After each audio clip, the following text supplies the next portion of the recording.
Hey Bryce, how's it going? This project is near and dear to my heart. We are going to head to my brother's house today, where we will be building a detached garage for his landscaping business. This project is just outside, just north of the town of Purceville. So the basis of this project is Bryce was a recruiter for Amazon, and during the COVID pandemic, he left Amazon and wanted to do something a little different. So him and his best friend Jay started their own landscaping company, Detached Property Services. They've been going strong for about 2 years now, and they need some room to store their equipment and future room to expand. So we're going to be building this 30-foot by 40-foot detached garage on Bryce's property. This is going to serve as an area for them to put their equipment, clean their equipment, clean all their work clothes and gear, and there's even going to be a shower, full bathroom upstairs, and a storage area that they can also use for an office.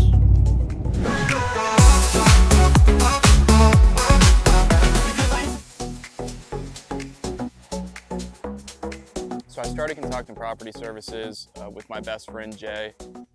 We both had similar backgrounds actually. We were both in technical recruiting for software engineers in the GovCon space, and then we went to the public sector. And we felt that out for about 3 or 4 years, and it really wasn't our thing. But we do enjoy helping people. Jay comes from an outdoor landscaping environment background with his work experience, and I had a little bit, but we kind of combined forces with his experience and my experience on the business side and sales. And we started in our hometown in Purceville, and we saw a good spot for it, and our customer base is growing, which is actually why we need to build this garage, because we're adding more equipment, more crew members, and we need a place to put it all. All right, everyone, welcome to the property where we're going to be building the garage. I'm standing right about in the middle of the garage. You can see we have our foundation stakeout done. These are 8 feet off of the actual corners, and it's just a good way for us to locate the garage and tell our foundation crew where they need to be digging, because on this side of the property over here, we are getting close to the 25-foot setback line. All right, so the front of the garage will actually start about right at the corner of that driveway and go along this gravel patch here to that end.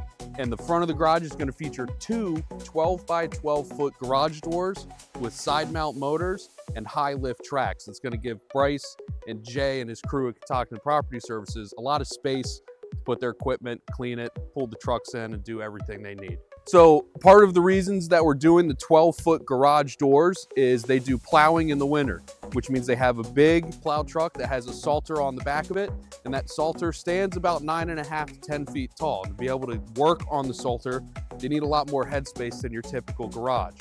So this whole first floor is going to have a 14-foot ceiling height.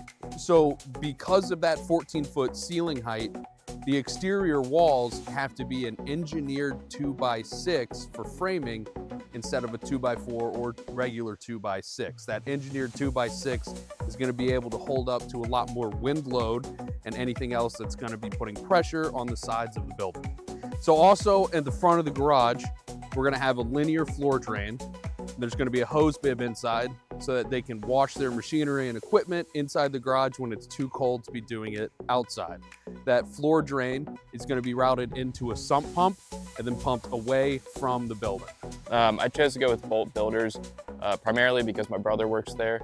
I know a few other guys that work at the company. It's a great group of guys, and I definitely trust the work that they're putting into this and the quality and the craftsmanship of the build.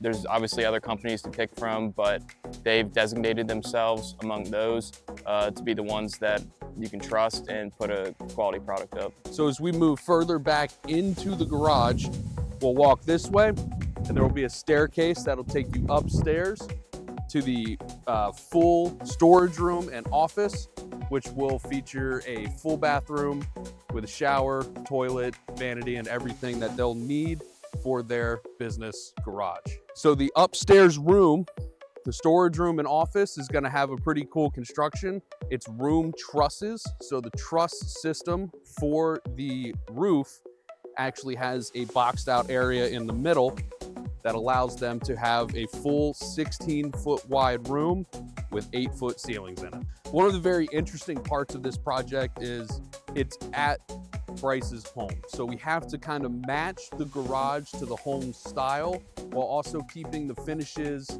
and materials in the garage easy to fix if they were going to be broken or damaged from working in it all the time. So we're paying close attention to which materials we use and which ones we don't want to use, because in the future they might be too expensive to fix or too hard to find. So there's another special consideration we had to make on this project. We are out in western Loudoun County, where it's a little more rural. So for water supply for this house, we're on a well and a septic for sewage. And because we're on a septic, and this is a very, very flat grade area, and the garage is close to the septic, there's not enough drop off to run a normal sewage line from the garage bathroom to the septic. So we're gonna have to install an ejector pump that takes all of the sewage from the building and pushes it into the septic tank.